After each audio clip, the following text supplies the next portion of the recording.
next to you, so we have to do that. That's Hey, all right. everybody. Welcome to Black Magic TV. We're doing things a little differently this week. That's right. Um, per the advice of some close friends of mine, and just to do it because I'm here with one of my best friends, my little brother that's bigger than me, Yep. in physical size and in just societal status at this point. NEKO LYNN Studios. Yeah, yeah. Well, I've made it. I bet you didn't think this day would ever come. No, I didn't. Just so you know, a little backstory. This is the seventh time we've arranged this interview, but things happen. We made it. It's a Yeah. what night is that? I don't know. It's a Wednesday night.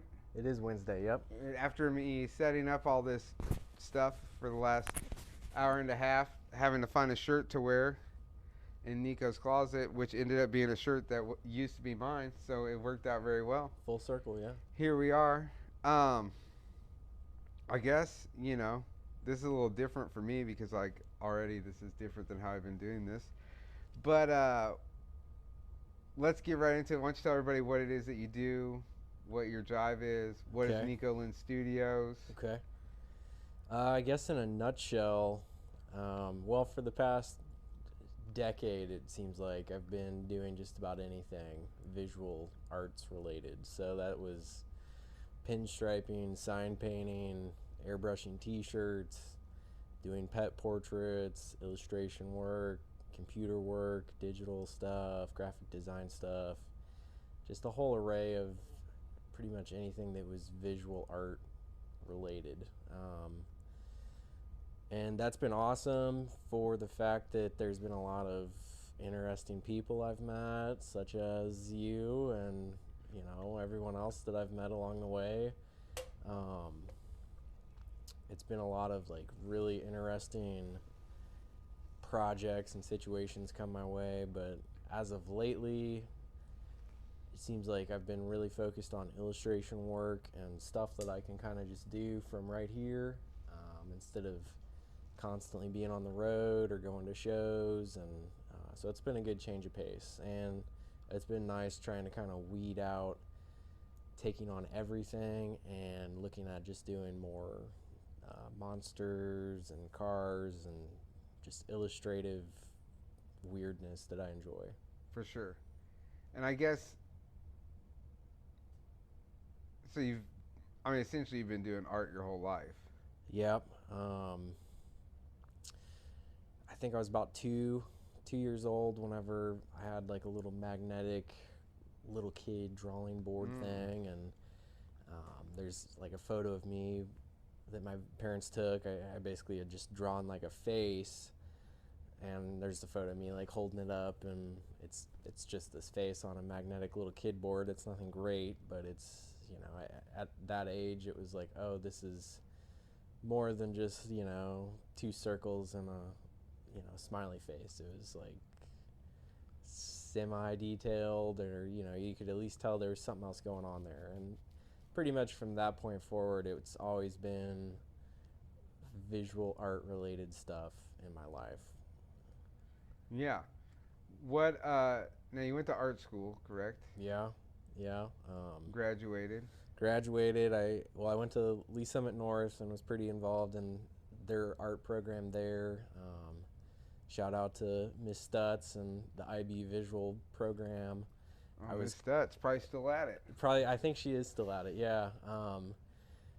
I, like most of us, like you, I'm sure, and a lot of guys that I've gotten to call my friends, close friends, we weren't really big into school, and the whole school thing was just not our cup of tea, for a lot of reasons, and that was definitely the case for me. The one thing though that kind of held my interest was art class and like shop class. And I remember like senior year was nothing but art and shop class because I like met all my requirements early that year. So I think I had to have like English, and that was it. Everything else was either advanced art or advanced shop class. And Yeah. so like that was awesome. There's a lot of cool stuff I got to do with, just the technology there and that whole program. But from there, I probably wouldn't have gone to school if I didn't have the A+ program. So it was basically like me going to elementary schools and helping kids out after school for I don't even know how many hours a day throughout the semester. So I basically got to go to community college for free, and fortunate enough to have Penn Valley have a really stellar art program for a community college. Darlene Town, she pretty much was aware of like community college kind of being something that's not taken as serious, or it's like, oh, it's only 2 years, like it's a whatever kind of Right. school. And she wanted to kind of take it above and beyond that by putting together like a design program that was something that could go toe to toe with a 4-year school, or at least she was aware that if that was as far as you were going to take school, you would at least be prepared to try and get a job, graphic design related, or whatever the case may be. So I was pretty fortunate to kind of go from one pretty decent art school background, or at least for high school, and then go directly into that program. And pretty much through that whole time, I was also just doing freelance. So it was like I was going to school, getting, educated in one sense in the classroom, and then I would just be on my own, going to like Bob Bonds and traveling to like California and painting with Tom Kelly and doing all these other things that, was like extended education for that whole realm of, visual art stuff. So it was pretty cool. Yeah. I know. I think we went to that downtown Lee Summit. You live in Lee Summit, Missouri. Yep. Which is a suburb of Kansas City, basically. Yep. And weirdly enough, we were going to a funeral, and I think the funeral was the same day as the Lee Summit Arts Fair. Yep. It's like very wild. That was I guess it was John's wake. Wiggins. Yeah, John Wiggins. Yeah, R.I.P. man. R.I.P. to John's House of Paint. John Wiggins. Which was a whole just classic John show that unfolded. But yeah, it was during the art. Yeah, like I meet up on this shit bummer day, and then it's like, I guess nothing like seeing all of my friends from art school. Like we were just walking around, it's like one after another. Yeah. People that were like, "Hey, Nico, it's so great to see you. What are you doing?" "Oh, going to a funeral." Yeah. That was a weird day. I totally forgot about that. I did too. That worked out. John was, of course that would happen. John was John. John was the best. Well, People hate on him, but I know how that goes. Yeah. A lot of people thought they knew John, and they didn't. They didn't really know the real John. Yeah. Well. But that guy. Shout out to John and to Tom at the body shop, because when I was fresh off of on parole, they gave me a job at the body shop, paid me decent enough for the time, but also like every day from the day I got out of jail, all like even to when I was working with him, every day that dude called me to make sure I wasn't out there getting high. Every night, 9:45, 10 o'clock. I believe he was calling me, checking in on me. I had just seen him 5 hours earlier. He'd call me on the phone every day. Yep. Every day. So that was the real, despite all the crazy shit that guy had going on, that was like the real John Wiggins. Yeah. Oh yeah. He's a good dude. He meant well. For sure. So we had known each other for a little bit though. The first time we met though was at Mr. Davey Gantz's house. Yes. Officially. I don't know how that came about. I don't either, but I know I kept missing you. I did Davey? Because John kept saying, you got to meet this kid. One of us was one of us messaged one of the three of us and said, "Hey, do you want to get together because you were wanting to get some sort of art thing going, whether it be like an art show or like an art night or just an excuse to make art?" And I was like, "Yeah, I think I was." I think it You was were like still fresh. still in school, right? I think it was like Fresh out of school, maybe. fresh out of like high school. I think I was like 18, 19. Yeah. And I remember you were like, "Here, we'll meet down at the punk rods shop, and then I'll pick you up there, and then we'll drive over to Davies. So I'm like, okay. So I drive down to the West Bottoms at the punk rod shop at like whatever. It was late at night, or it was dark. It was like, I guess this time, but it was winter time, so it was like super dark. Didn't know any of you guys. I mean, I knew, the punk rods, but I didn't know you. I didn't know Davey. Well, that's I because at drive that down time there. I had just gotten. You were like, I was new on parole. Right. Just like riding this high of like I'm not gonna spend the next 20 years in prison, but also like 4 months into being sober. So prior to that, you didn't know me because like for the best. That so you I didn't just know meet me. Yeah. I meet you down there, and you're like, "All right, hop in, let's go," So I leave my truck down there, and we drive over to Davies, and then it was just like, a trip to meet you, but then extra trip to meet Davey. Yeah, because you had never met Davey. I met Davey Gant off of a Craigslist deal. Like we did a Craigslist deal. Like I don't even know when we were like 23. Oh, I totally believe 24. And Eric went with me because I traded 2 cars I had because I didn't have nowhere to put them. Right. For this Ironhead chopper that Davey had. Sounds about right. And then I had to like kickstart this bike, didn't know what I was doing, and rode it through town, like tearing leather fringe off of it and throwing it in the air. Eric's following me through town.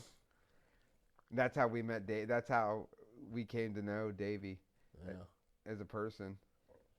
And at that time, he wasn't a tattoo artist. He was just a straight. Just dirtbagging it, dude. Doing art. Full on beatnik. Full on. Had a art, dude. Fly VHS collection. Probably like cassette tapes. Well before all that started coming back. Oh yeah, no. Davey was always that hipster dude back then, but he's like too cool for school. Always doing rad stuff. Mm-hmm. Always have a weird guitar around. He's still doing cool art. Now he's up at Grimm's Tattoos. Shout out Davey Gant at Davey Gant on Instagram. There it is. I'm pretty sure that's his Instagram. I think it is. I don't know. I don't either. I'll put it in the link below. But yeah, I guess that is how we met. I didn't really think about that. You're just like.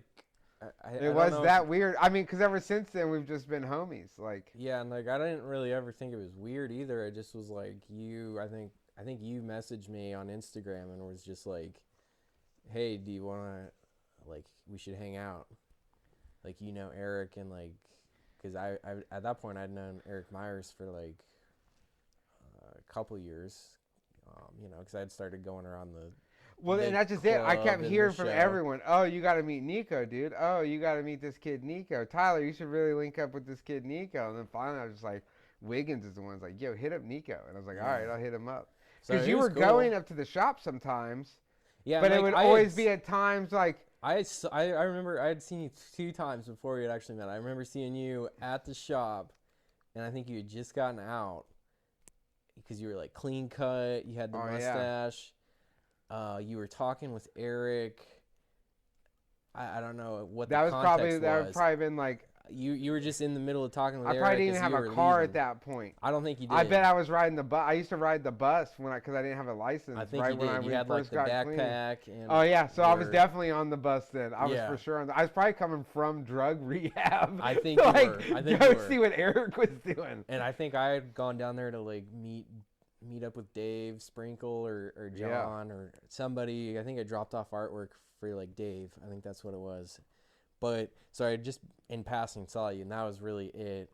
And then the other time though, which I don't know if we've talked about it, but it was like also, I think that same year, you had also recently gotten out.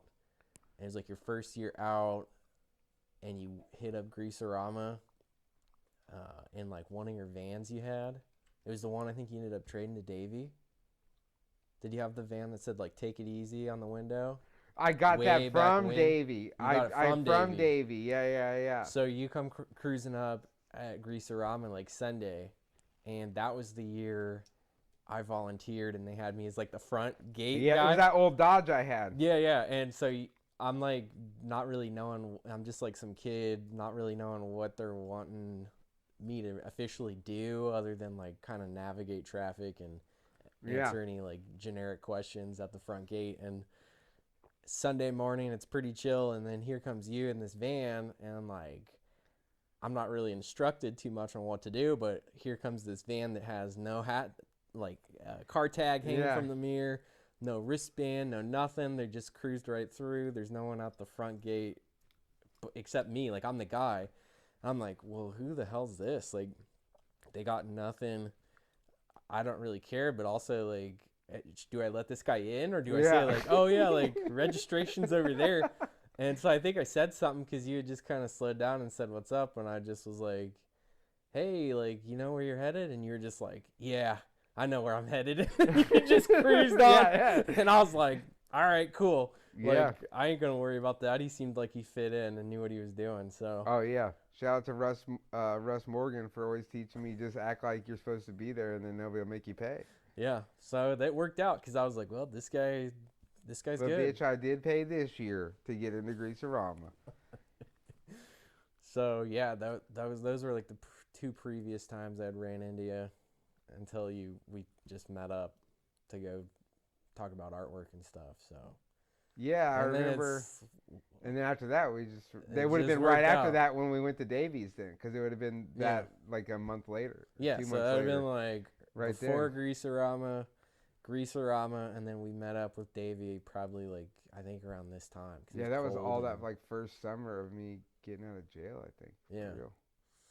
So since then, we've just been chilling. This fucker didn't know how to use an airbrush when I met him. I taught him that. Then he like surpassed me on skill level by like 10 million. Just left me in the dust. Yeah. But yeah, I mean that's what it started. You used to come out when I was living with my parents still. Yep. You would come over there and we'd go out to that shit garage, and I just forced you to like show me how these guys showed you how to airbrush t-shirts, and then we just started airbrushing t-shirts and doing weird stuff. Yep. That was cool. You know, caravan out to John Wells shows. Yeah, we used to go up to shout out to old Johnny Wells. Johnny Hard Sells Wells. If you guys don't know John, check him out at Vintage Torque. He puts on Torque Fest. Used to put on Iron Invasion until that was the last year this year.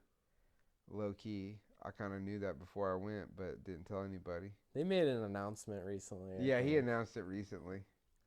I still got to finish editing the video from that. Yeah, now it's going to be a comic show. Yeah, now it'll be a comic book show. John's back to which I'll be there, John. Make the show. I'll be there. Hey, he wanted me to go to Omaha and come film this comic show he's doing, but I just couldn't make it happen. It was like a week away. Yeah. It was like shit. But so many comic shows now. He puts on a lot of shows. The guy knows how to throw an event. He did that Americana vintage thing with the dude, the one guy. Yeah, the vintage clothing guy. No, the guy from what's his name? Oh, American Pickers thing? Yeah, the brother of that guy or whatever. I don't know. We don't give that guy any credit. We don't need to talk about him. Yeah. Who? American what? American what? What is the show? Yeah. The show John fucking used to work on. John's another dude that did so much. Worked at Mecum, put on car shows. Yep. Sold Rat Fink shirts before Rat Fink was even going around selling shirts in the Midwest. Yeah, I remember the first time I met John. Well, maybe not officially met him, but the first time I encountered John was Kansas City World of Wheels. It would have been the same era from some of those photos you unearthed from Eric and you. John actually had a booth there because I don't know when he stopped doing booths at World of Wheels, but it was a while ago. But this would have been like 2005, 6, maybe 7, somewhere in there. Probably like 6 or 7. He's at the show. He's got a booth. The guy's wearing his full get-up of the pinstripe. The bibs. The bibs with the conductor hat. Yep. And I'm like, who the hell, like, who is this guy? Who's this adult that's dressing like a 12-year-old from the 70s? Yeah, he looks like one of those, like, little kid dolls, you know, that's, like, leaned up on the cars at the car shows. And I'm just like, who, you know, and I'm like a kid at this point, and I'm just like, who the hell's this guy? But he was, like, moving frantically and getting shit, you know, set up at his booth, and, you know, he had a bunch of cool stuff, so, like, you know, he made a couple passes, you know, it seemed like throughout the day, and that was it. I didn't know much else about him. And then we went to Salina, and there's this same guy. Here's this redheaded guy who's out in the middle of Salina, Kansas with all this shit, and I'm like, again, I don't think he had the bibs on at that point, but he still, I think he had some, you know, eclectic hat and, like, oh, he had that the that really Chinese big, hat. he had the really big Chinese but hat. it's like a real one that has like the straight up like Yes. tie it off band on the bottom. Like a legit one from overseas, and it was massive. Well, he was probably Japanese. He probably got it in Japan when he went Could there. have been. And I was just like, there's the same guy. Yeah. And it seemed like that just happened over and over again for a few years of, like, I would encounter him. Kind of like a lot of the car scene, I feel like, is me and my dad would go to these shows and kind of encounter all these characters from, like, the sideline. And John was one of them. And it'd just be like, oh, there's this guy again. Like, keeps coming up. Like, I don't know anything about him other than he seems like a character that, you know, I'd enjoy getting to know. And then later end up befriending him and getting to know him pretty well. So, like, that's been cool. I met him. You met him a long time ago. You met him at World of Wheels selling, like, Same year. So it would have been like, so I graduated high school in 2002. And I went to Wyotech. So it would have been like 2006. I would have been in school in Wyoming at the body shop school at Wyotech.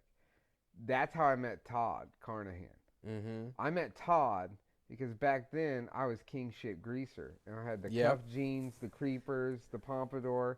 And I used to wear American Greaser Supply. So when I was at school, maybe in Denver, but up in I could have got some pomade. In Wyoming, I could get no pomade anywhere, right? Right, so you loaded So up. I emailed American Greaser Supply and asked, like, yo, I'm trying to buy, I'm from Kansas City. I usually use your pomade. I can't get any here. Where can I get it? So he's like, well, I don't sell it individual, but here's a site you can go to where you can order it. They'll ship it to you. I was like, cool. And then that started this correspondence with Todd and I that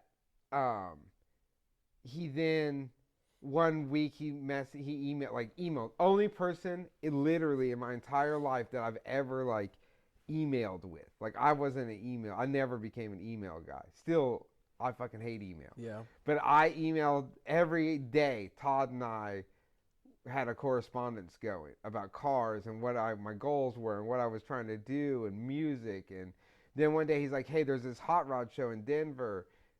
There's a woman in our club named Whiskey. She's a pinstriper. She's going to be out there striping. Go down there. Right. She knows you're coming. I'll link up with her. That's how I met Whiskey. And that's why Whiskey and I were so cool, because I literally met her way before I ever even joined the car club. And she wasn't even living in Kansas then. I think she was living in Hutch. Wow. Not Kansas City, but Hutchinson, Kansas. Yeah. But then kept up the correspondence with Todd, came back. First month I'm back. A couple months, I get a job. It's the end of winter. Spring comes. And Todd hits me up. And we had been corresponding that whole time. We just never were able to link up. And it was like, yo, come here. I'm going to introduce you to a couple people.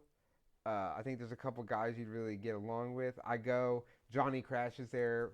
Like, Fudd is how I knew him. But I knew Johnny since I'm 15 from, like, Sharp Skinheads and punk rock and all this shit in Lawrence where my sister lived. But then that day at the coffee break on Truce, that just got turned into, it just took the sign down because it turned it into that taco shop. Fuck, what's the name of that taco place? There's one on 39th Street. Because Coop Josh Cooper at KC Tugboat on Instagram. Josh Cooper just did all the art on the building. Yeah, what is the name of that What place? is the name of that taco place? Tiki Taco? Is that it? Tiki Taco. But that used to be the coffee break. This dude Mark, who was super rad, owned it. And I met that day, would you believe that day, I met Eric Myers, Dave Sprinkle. They're talking to me and they go, well, we were thinking about chopping the top on this car. Yeah. You think you know how to do that? And I just looked at him and I said, absolutely. And then the next day or maybe that afternoon, I'm down at the garage with Eric and Dave and we're just like whack the roof right off Eric's Model A. Like I knew what like we knew what we were doing. You know what I mean? Yeah. And we've been friends ever since then. Yeah. So fast forward through that summer, I'm hanging out. It'd have been 07. It's probably World of Wheels 2008. Would be my guess. Maybe it was before then. I'm guessing 2008. And go. Same thing. Here's this dude selling all this rad ass shit, right? And Eric's like, "Oh, you gotta meet John. Like, this dude sets up at Greaserama. He vends at our show. Like, he's super rad dude." And at this time, I'm like full blown in it, trying to be in the car club, everything. And so we go, and shit, maybe it was that. Oh no, it would have been 06. It would have been. It was either 07 or 08. I don't quite remember the year. Years are a little foggy in my world. No. A long ass time ago, in a galaxy far, far away, when I was on a lot of drugs. Yeah. But I met John at the show, and I had no money then.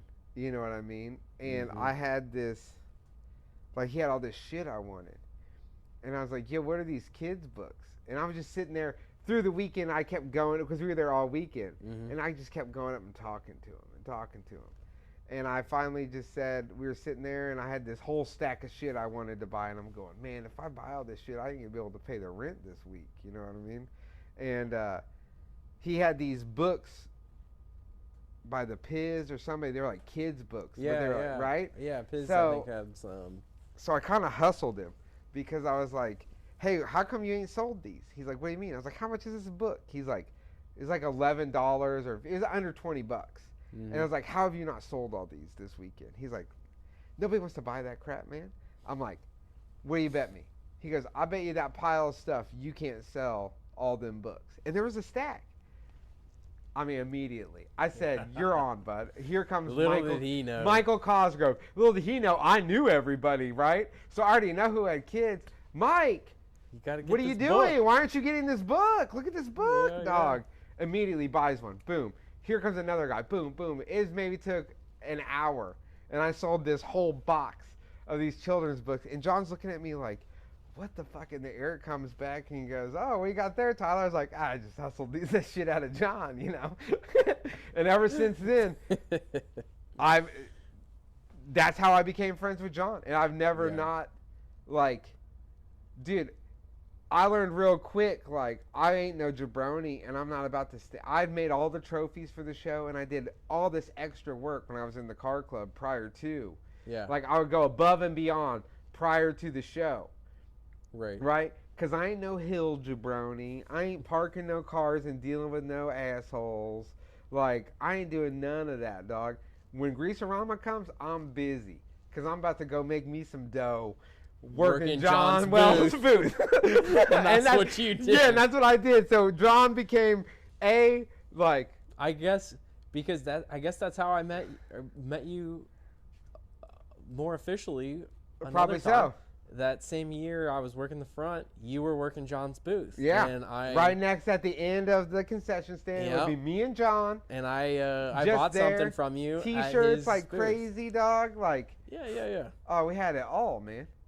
Back then, John had so much shit. It was just like bootleg DVDs. Like, we were selling the DVDs bootleg were hot. Hot rod movie DVDs. Those DVDs were man. hot, dude. You put bootleg DVD back then, it didn't matter. You could be at the Super Flea the regular flea market, wherever, if you had some bootleg ass DVDs, you were selling that shit back then. That was hot. That was big money. Oh yeah.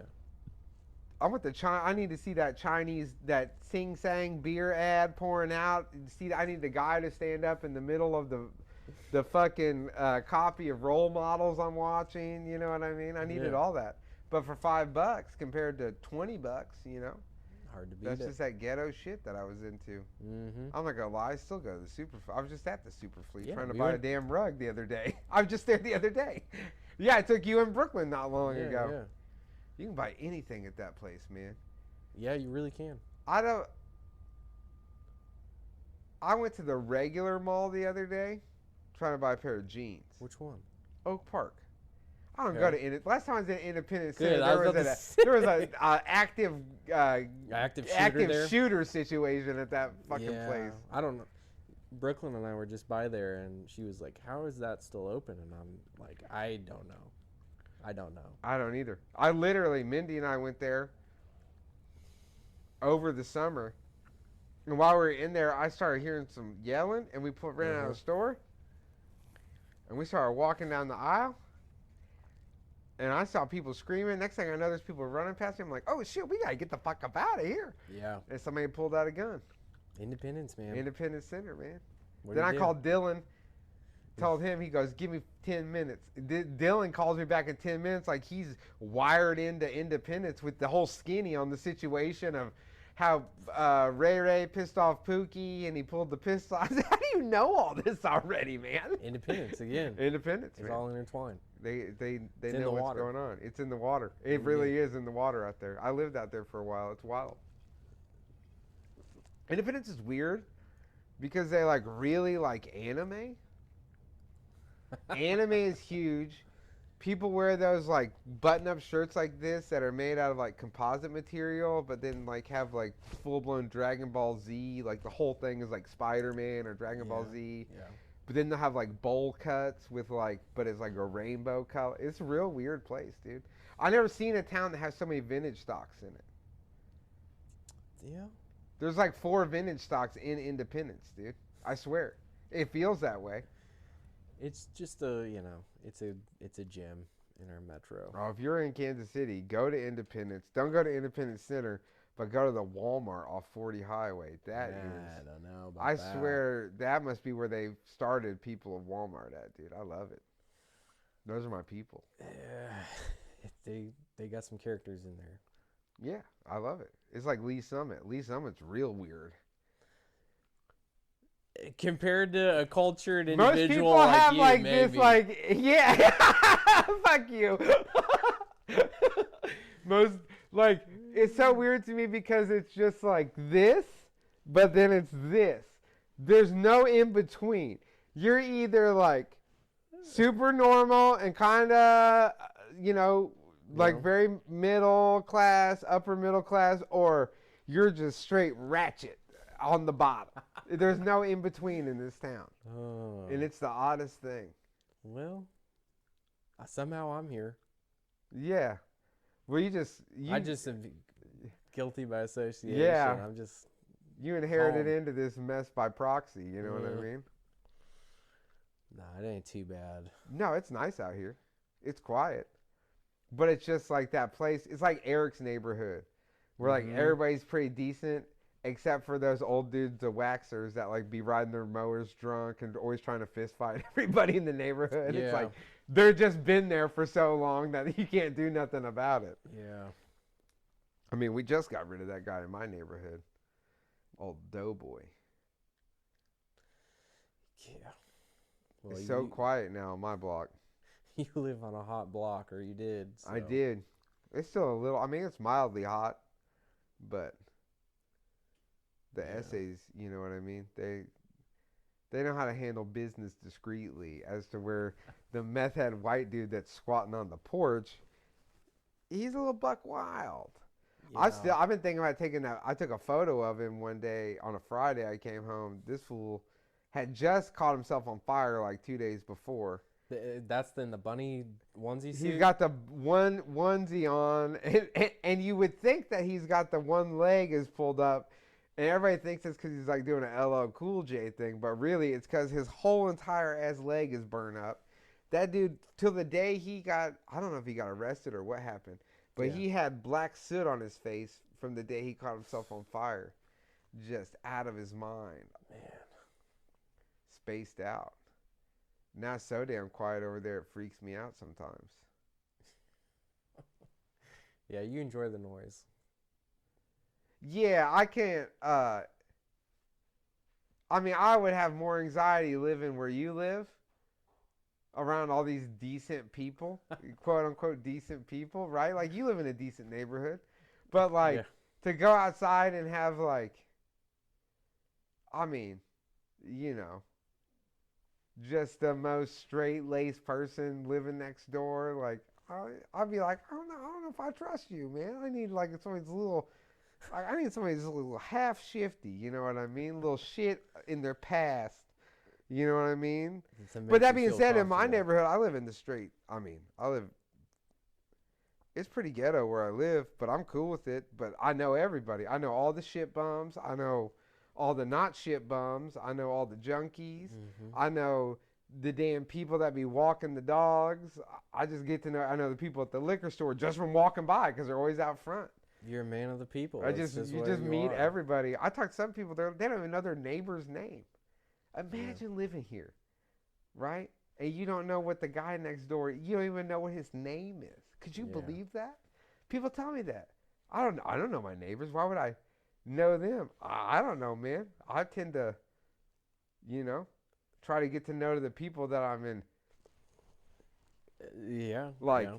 Oh, this guy could kill me if he wanted to. Maybe I should figure out what his drive is before we, you know, live here for 20 years. People live next to each other for like 20 years, don't know their neighbors.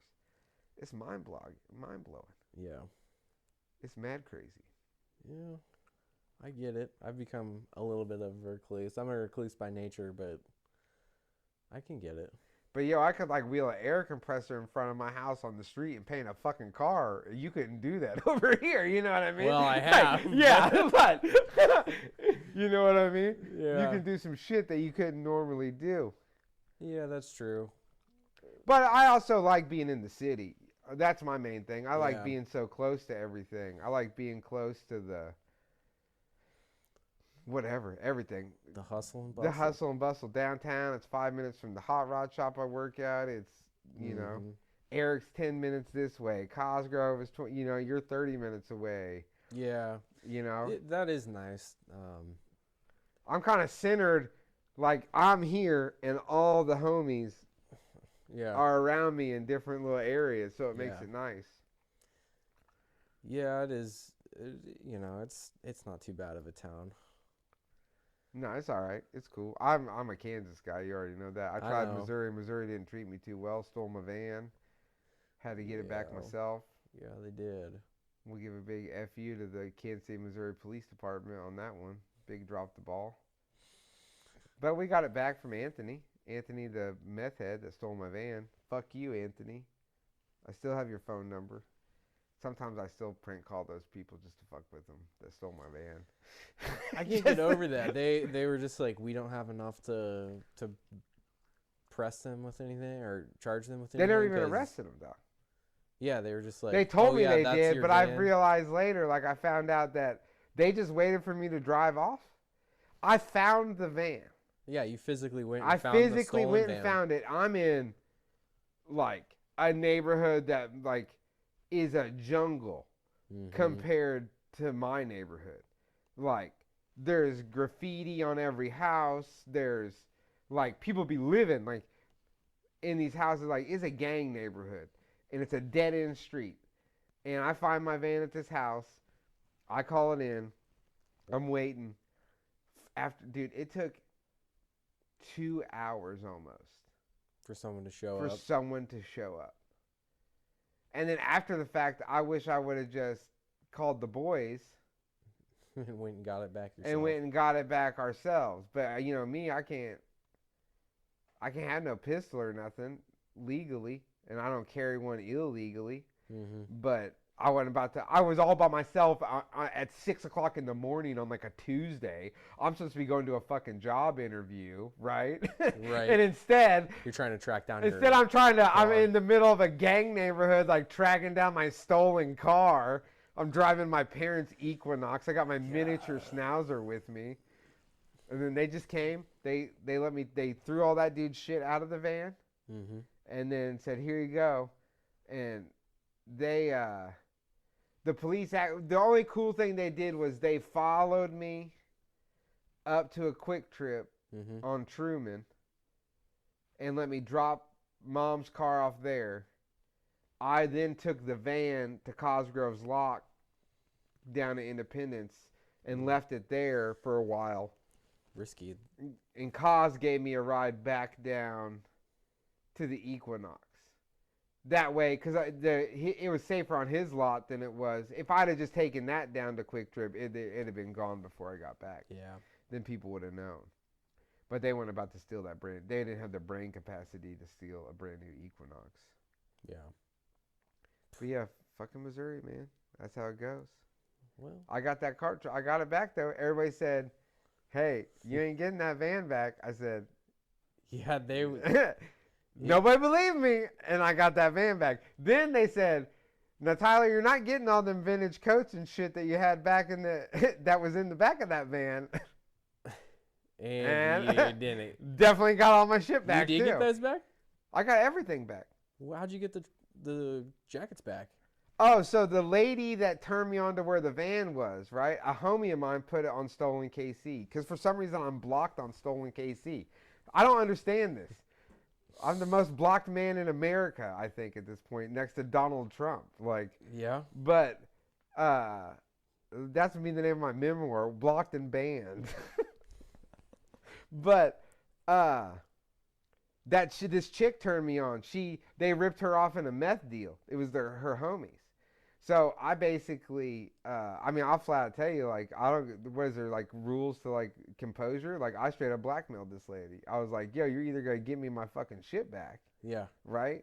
Or I'm about to blast on the internet screenshots of you ratting out your homies. And she's like, wow. I can't believe you would do that. I'm like, what do you Wow. mean? You just told on these. I'm not a meth head. Like, what do you mean you can't believe it? What else would I be doing? Like, you fucked with the wrong dude. Oh, you thought I didn't used to be a criminal? Like, come on. That's like telling me, like, oh, you want to fight, and then if I hit you with a brick, being like, you cheated. Like, well, what do you mean? Like, there's no rules.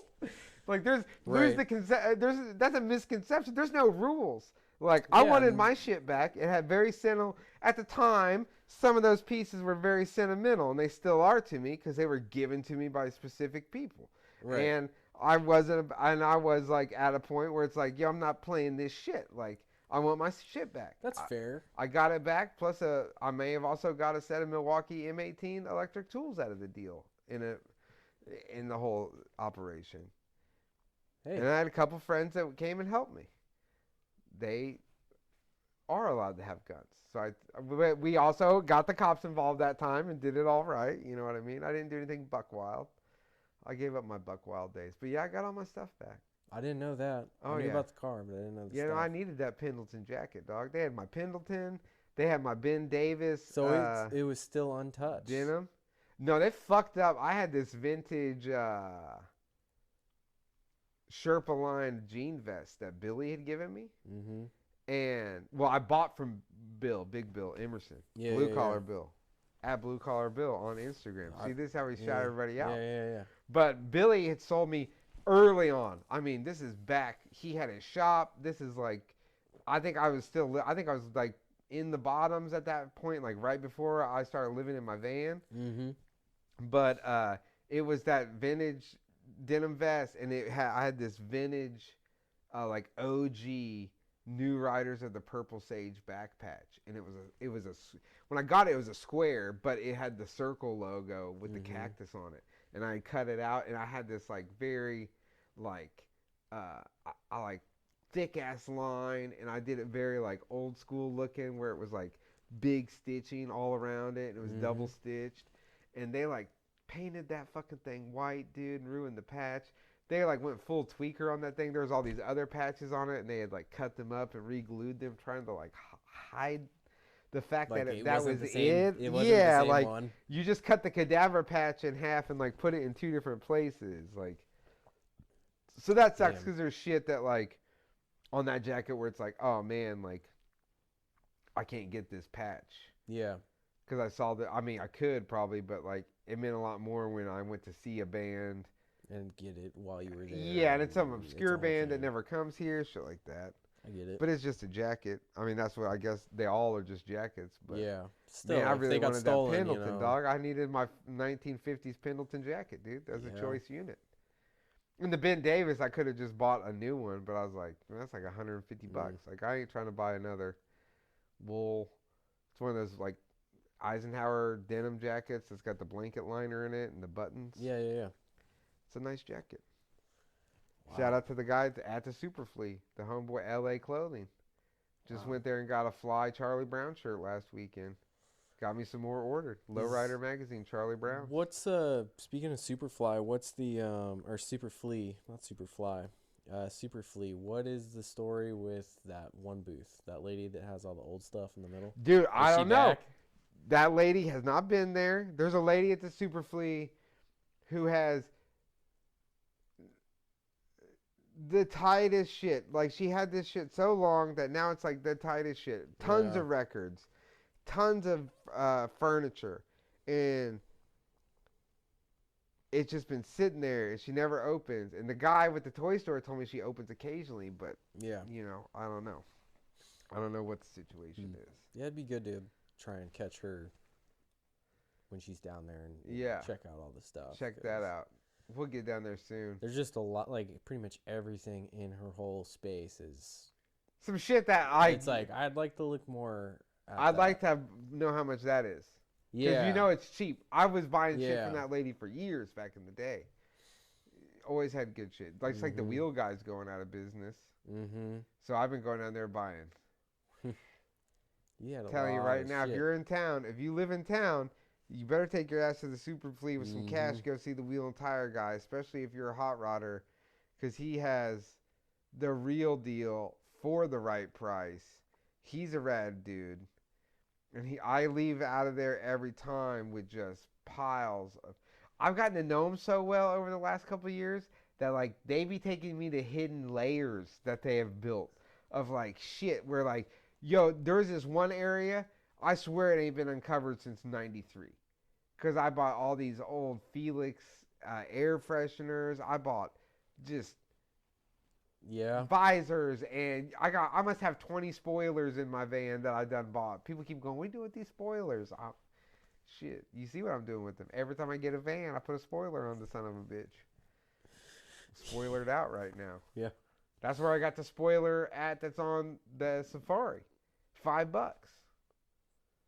If you sell me Wow. that for $5, then you made me pay $30 for some other shit. I'm like, okay, this is really for the spoiler. You should have just told me $30 for the spoiler, dude. Like $5 for the spoiler. $5 for the spoiler, but I went 35 for that fiberglass wing you got, or visor you got there. Like, okay. I bought a bunch of bug shields from him. Super. What do we got here? Nico's Mandalorian mug. If you can't Yeah. tell, Nico's a bit of a Star Wars freak. Yeah, I guess. As you can tell here, as we're sitting inside of a life-size replica, half mask, I think it's a mask, right? Is it a mask technically, or is it technically it's like a bust, but if you pop out the eyeballs, you can wear it. I mean, I've literally worn it before. I guess you can't see out of it. Yeah, well, I got that smaller one over there. Oh, but that's the one I wore. That's Yeah. right. Yeah. that one's kind of more of a mask. But yeah, I painted this and kind of put it together. It was already molded. There's like a clay mold, and then someone made like I think like 20 or 30 of these like fiberglass poles off of it. So it's cool. I mean, I'm a big Gamorrean Guard fan. That was just like, as a kid, that was like my guy, and I don't know why, other than he was like an obscure background character, and Yeah, like That's most people like are like, what- oh, the pig guy. You know the name, you know the backstory, like you know everything about like him. Cause like, so I guess like growing up, like I was basically visual art all the way, as far as like drawing and painting and all that goes. But it was like either super nerd, or like super like punk, hot rod, skateboard. It was like Now, hold those on. two things were like my Let's life. keep it real, dog. When you say punk, you mean emo.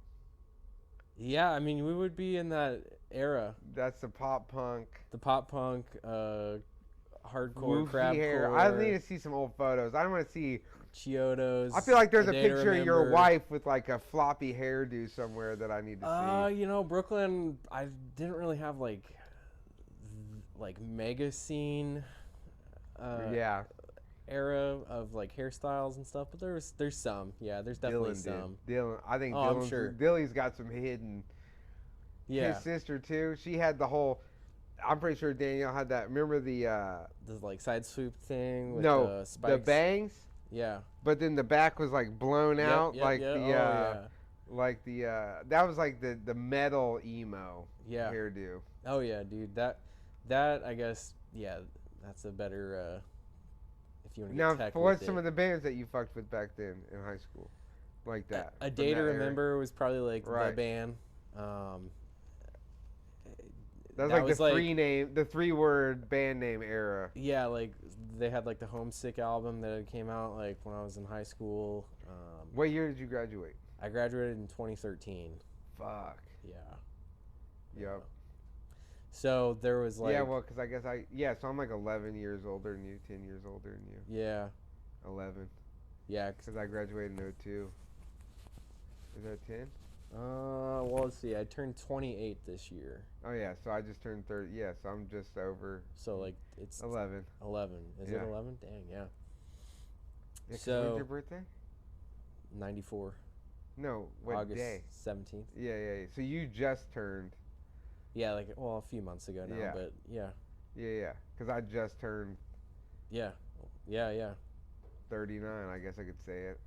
I'm like, sometimes I forget how old I am. Well, I'm getting to be that way too right For like now. 5 years, like getting out of jail, I thought I was 34. I feel like after I turned, well, like obviously once you get 21, that's like the big one, right? And then after that, it's like you get to be like 25, and you're like, oh yeah, I'm like a quarter century old, and then it just kind of is like, I don't know, like it just is a blur, and it's like, why Yeah. even keep track? What'd you do on your 21st birthday? I think Did you have a rager or anything? no.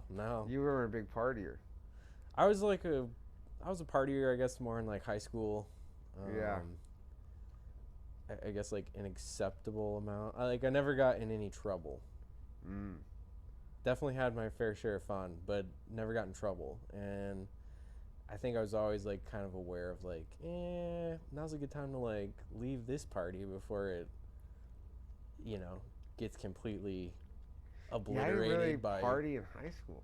Yeah, so like I kind of had like I was like always older than my age, I guess. Right. So I was always like hanging out with older kids, and even like now, like, case Well, in me point, too. Like, but- I but, same like, thing, but Eric- like that when I was in high school, right? yeah, So I'm 15, but You're 15, hanging out 16, 17, I'm going to Lawrence because my sister already lived out there. right. I'm hanging out with people ranging from like 18 all the way to like 45. Mm-hmm. So, dude, like, Yeah. So if they let me have a beer, I mean, yeah, that would have it, maybe. Like, for as like disruptive and like chaos driven as like punk rock was, I will say that like I'm thankful that I at least had all these people around me who obviously recognized, like, based off of knowing my sister and like probably knowing more about the world than me, that like, yeah, let's not let Tyler, the 15-year-old kid. let's not let him do this early. I remember they Yeah. like a couple of them worked so hard to convince me that Gigi Allen wasn't cool that like I immediately went out and was like, I think I want to know about this Gigi I'm gonna go Allen listen to guy. Gigi They're Allen like, you now. don't want any of that business. I think I want to know. Steer clear of that guy. Steer clear of Gigi. Don't go see him live. Fuck, I love Gigi Allen, man. Well, yeah. So yeah, I was like always kind of just older than my age, I guess, and so and it wasn't like it was ever anything crazy, but I guess kind of got that out of my system by the time, and Brooklyn and I started dating like pretty much halfway through my senior year of high school, and so at that point it was like all I had done every day was go skate, like go skateboard with my homies, or work on artwork, and it was just kind of a hobby at that point, or do car stuff like with my dad. Yeah. And so, and I was in a band for a while. I played bass, and like I had, kind of all these different things going on, a couple different irons in the fire. And whenever Brooklyn and I started dating, and I was like wrapping up high school and, kind of figuring out what the next step was going to be. Yeah. And, it was just like a kind of an end of a chapter in life. And I was like kind of put going out, like going to parties or like it seemed like after high school and through college, all of like my friends my age were like, oh, we're going to, Power and Light, or we're going to Warrensburg this weekend, or we're going to Columbia this weekend. And it was all just about where the next big party was and all that. And I was like, man, like I got stuff I want to draw, or I'm hanging out with my girlfriend, or, like there's this car thing. And so it was always kind of a disconnect. But once Brooklyn and I started dating, it was just like, I guess like something had to give. And I was like, yeah, I don't need to go out and drink or like party, like like I could care less at that point. Like I'd rather sit in this basement and work on drawings or hang out with my girlfriend. So it was kind of just a weird transition, I guess. Yeah. It was like I never really had like that big college party phase, so it was and like I don't think I'd really want that, because I just know who I am. Like I said, I'm kind of a recluse, so like I enjoy the people that I hang out with, but then also it's like if I have time that I can have to myself, I'm like, yeah, I got like 10 other projects I could work on. Right. And like be pleasantly content by, only working with myself. So yeah, it's been good.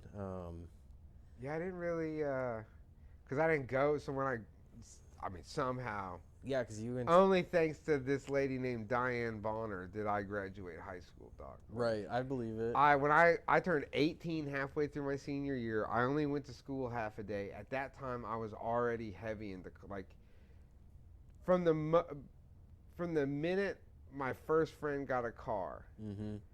I went, I'm gonna. This is what you. I was wanna already do. obsessed with cars, dude. From American Chopper, American Hot Rod, the show, those Jesse James specials that came out, like Yep.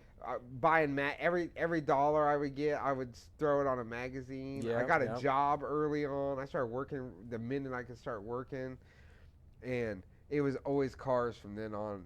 And I mean, I was like street racing. We were going street racing heavy, and that was street racing is a whole different world now than it was then. Would that have been back with like Jacob and them? Oh, yeah.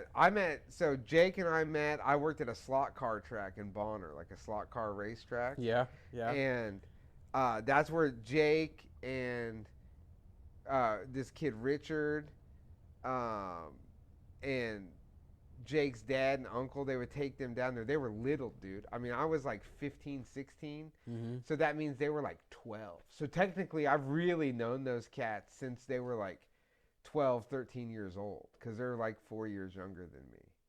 Mm-hmm. But they would come in there, and then over time, like, they knew who I was. So when they were still around town, and I would still see them sometimes. And then flash forward to, I'm a senior in high school. They're all freshmen. And that's where we really they started hanging. Like, they were my, like, I always had, like, different little crews of, like, young-ass dudes around that were, like, pretty savage. Because there was, like, a bunch of, like, fucked up families in Bonner, you know what I mean?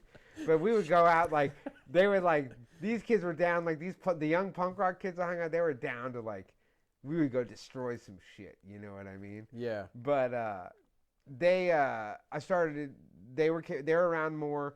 everybody was like, Hondas were huge. Mm-hmm. Right down the street from me were these kids named the Ledgerwoods, Ricky and Scotty. Their dad ran the Boy Scout camp at the time, Camp Nash. Ricky was my age. Mm-hmm. So that led into Getting into all that Scotty was stuff. really into cars and music, and it was all same sort of thing. So we had this whole scene of like dudes that were into cars, but also played music Yep. and sort of intertwined. And there was party houses, and we were kind of all like starting this scene. It was like this whole, there's like a lot of metal and death metal bands. Mm-hmm. Punk rock shit. There was like little venues all over town, like in different, like Leavenworth there was a venue, and then there was Olathe. There was this place called G Coffee when I was in high school, and there was the Altorion. Like I used to be at the Altorion every night. There used to be able to just go and I forgot about that place. pay your $10 and see whatever was there. But so I knew them that long, and when I was like right at the end of senior year, Jake started building the car that year, this Nova, and I would go over there and like where everyone else came over there and stood around, I would be right up his dad's ass, like, yo, what do you got going on? What is this? Like, how do I do this? What are you doing?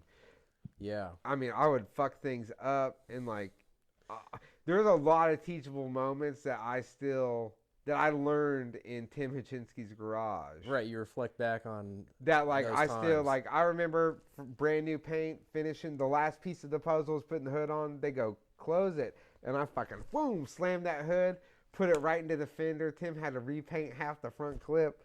And he's like, what the fuck, dude? And I'm like, I didn't know. You know what I mean? He said, close the hood. I closed the hood. He's like, let me show you how to do this right. I was like, cool. So he showed me. He showed me how to adjust the hood that day, everything. Him and Scott showed me how to weld.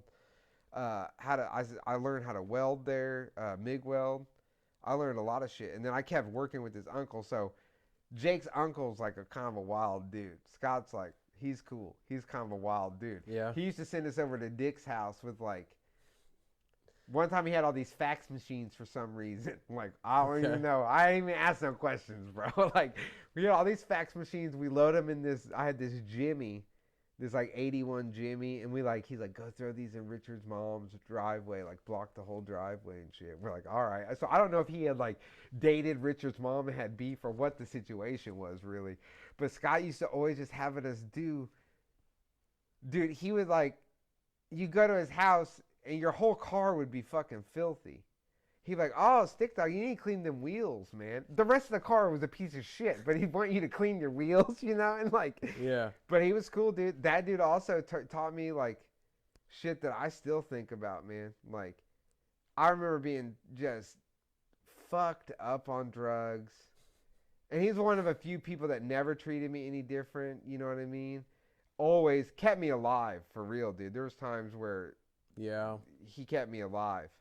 But he would tell me like, hey man, you know what I like about you, Stick Dog? That's what he used to call me, Stick Dog. You just don't give a fuck, dude. You already know there's another $20 bill right around the corner. You can just spend every dollar you got, man. It's like, okay, I guess.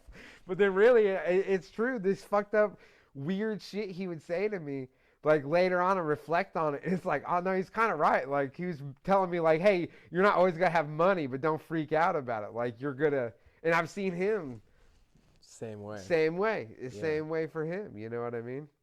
But they're rad. Like, and that's where all this car shit came from, was Tim and Scott. Like, yeah. Also, Tim always encouraged me to be who I was, but he would prefer I did it without drugs. Right. And he would like kind of let you know. Yes, in the most respectable way out of anybody. He would talk to me, and I would really think about the things he was saying. Yeah, everybody else would scream like, hey, at me and be that. like, what the fuck are you doing? And he'd be like, hey man, what's going on? He would ask me questions instead of tell me what I should do. You know? But Scott didn't care. As long as you didn't do Scott dirty, he was fine. You could do whatever you wanted. You know what I mean? Right. But he's the reason he got me to go to school. Mm-hmm. He, so many times, whenever he had projects or jobs,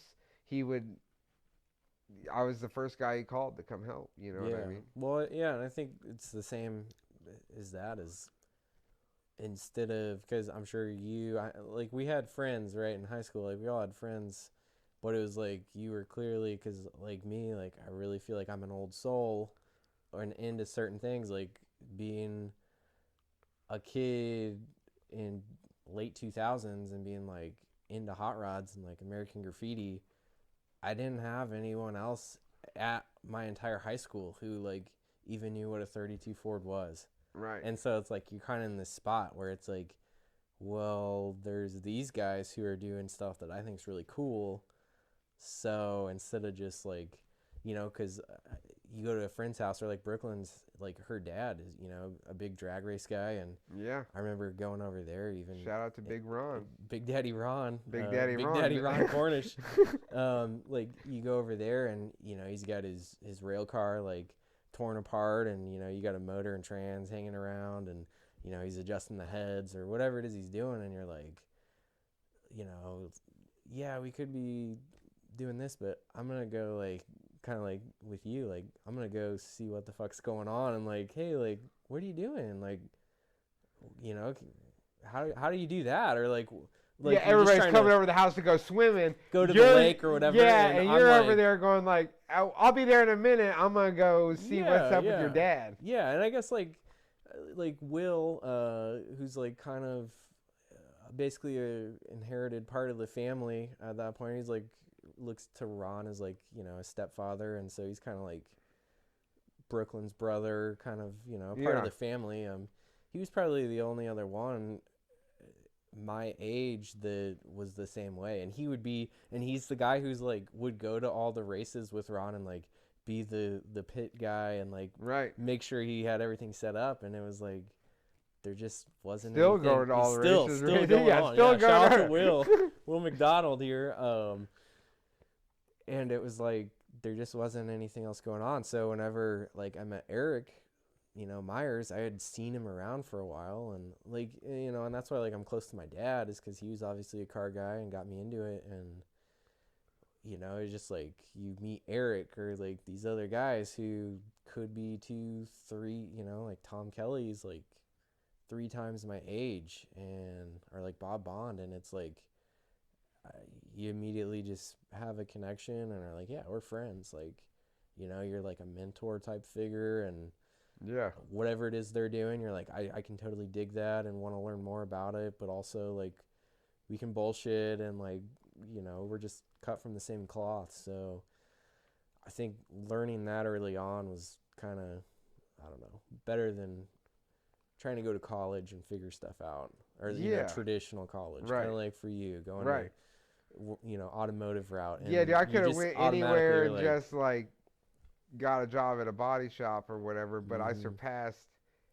You had a little. I got like 5 years experience in 9 months, basically. Yeah, and then you were just a little bit more hyper aware of like. Yeah. Oh, when I went to school, I stopped everything, dude. I didn't drink. I didn't drink one time. I didn't smoke weed until like, I think like halfway through school. I started smoking a little bit of weed, but not even that much. Like that wasn't that prevalent to me at that point. You know what I mean? Right. And because I never was like, I mean, I used to get fucked up. I used to drink like when we were like 21 or whatever.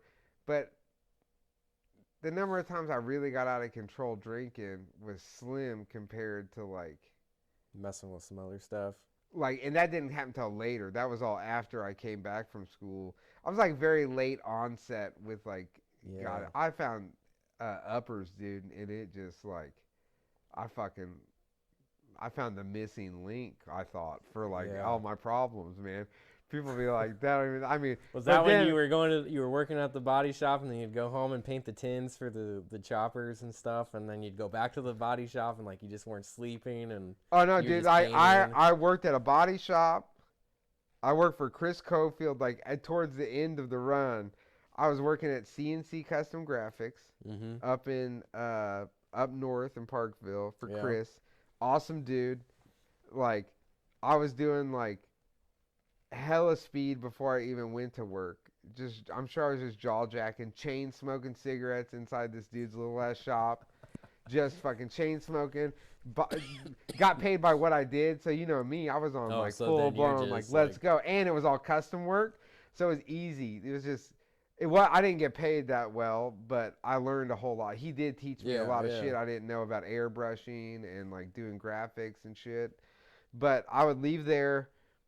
All I had was for the first part of the winter when I was working there, I borrowed a truck, and then after that, I had my iron head, Mhm. and that's the only thing I had was this iron head. I didn't even have it. I just ended up borrowing cars from people sometimes if it was snowing. Yeah. But I had this iron head chopper. I rode it in the snow. But I also was a bouncer for Timmy and Dallas at I forgot the all Riot about Room that. and the Czar Bar. On top of, I was also painting tanks and different shit too. And like, dude, I would just go. There were so many times where I would like. I remember a specific time that there was a show I really wanted to be at the Riot Room, Mhm. and I had been up so many days in a row that I just like. I came home after work at the body shop, and I fell asleep and thought I sat. I used to do this like sound engineer trick, where if you sleep for exactly an hour and a half, it tricked your brain into thinking like you had slept for 8 hours. So I would like sleep exactly an hour and a half. I trained myself to like wake up immediately. You just have to sit up when you hear the alarm. And I thought my phone wasn't plugged in, right? So I missed the alarm. I wake up, it's dark as fuck. I'm going, oh no, oh no, my phone's dead. I just look at the clock on my computer and see that it's like 10:30. I'm like, okay, I can still get to work before it gets crazy, right? Because it was like some oi band or something that I played. I get up to the Riot Room. Somebody hugged me. They were like almost crying. They're like, oh my god. I was like, what in the fuck? They're like, we thought you were dead, dude. I was like, oh no, I had to take a nap. I didn't get that hour and a half. Yeah, I had to take this nap real quick. I've been up for 4 fucking days. But yeah, I was a full blown maniac, dude. Just Yeah. I mean, on top of like that wasn't, and then there was a whole other business I had going on of doing like buck wild things that we can't discuss. And you know that maybe that's like because Which in point is like why they thought I was dead, right? Right. Like they, in their mind, it was never like this dude just needed to sleep. It was like, oh, somebody got him. something You know caught what I mean? up to him. Yeah. Yeah. Yeah, and I don't know. I guess I feel like you having your experiences is like I kind of not necessarily live vicariously through them, but it's Yeah. like, yeah, I already kind of had the suspicion none of that was good stuff to deal with, and Yeah, none of it's you good. just like yeah. validated it. Yeah, for me no, at a you don't young want to age. I do was like, any of that shit, man. Like, yeah, I'm not good. that I would never say that I would ever do it differently. You know what I mean? Right, but it's But just like, yeah, I At don't the same need to, time, like how do you even like have that's like a stupid ass thing to say. People are like I would do it all over again. I don't know what I would do all over again. I mean, Right, there's 'cause some of you- that shit you I wouldn't wouldn't- fucking do again. who You knows know what where I mean? you'd be at. I sure know I wouldn't kidnap that drug dealer again. That's for facts. That white ass dude. So If yeah, there's one thing I can tell y'all, don't rob a white drug dealer. And that's lessons from life from Black Magic TV. yeah, so that's probably, I don't know, been something that's like, yeah, Tyler's already kind of dealt with all that. Yeah, and I mean, you know what I mean. He's covered that ground, so like, It's still, there's no and need. am I a perfect person? No. Do I have issues that make it hard to live? Case in point of why I can't live in your neighborhood, dog. Because I suffer from what I like to call is, what am I, a fucking bitch syndrome. And that's where Terry across the street gets mouthy with me, and then I'll be goddamned if I'm going to let him do that to me. You know what I mean? Right. That's like street mentality shit. It's real hard to get rid of. It's like a hard... You got a different perspective on a lot of Yeah, things. man, So. jail's fucked up. The prison system is messed up. I wouldn't wish that on anyone. If you've been there, you know, like Yeah. you can't go and it's impossible to go in there and be a normal person. Like, you have to become a cold, like, just to survive it. Oftentimes I wonder if that's why I overshare with people. I talked to this about this shit with my therapist, man. Like, do I overshare with people because of the brief time I spent in the world? Like, even before going to jail, like, I couldn't tell people anything about my life. Like, I had people that were some of my best friends. They had no idea the extent of, like, Yeah. what I was getting into. I mean, I was doing buck wild things, dog, that no one, like, I don't want anyone to do. To this day, I don't think people should do them. I was crazy. Really was crazy, and mostly from all the drugs, like all the speed and shit, and the coke, and the meth, whatever. It was like whatever. If it made you go faster, you were into it. It was like, whatever. I'll do it. People would come to my house in the Bottoms. It'd be 4 a.m. I'd be cutting cocaine with Adderall. And they're going, "What are you doing, dude? We're going home." I'm like, fuck, it's only 4 a.m. Tomorrow's Tuesday. What are you doing? Like, what do you guys got? We got to go to work. And I'm like, oh, yeah. Well, I'm going to work, but that's not for another 4 hours, man. We got 4 hours to kill. Yeah.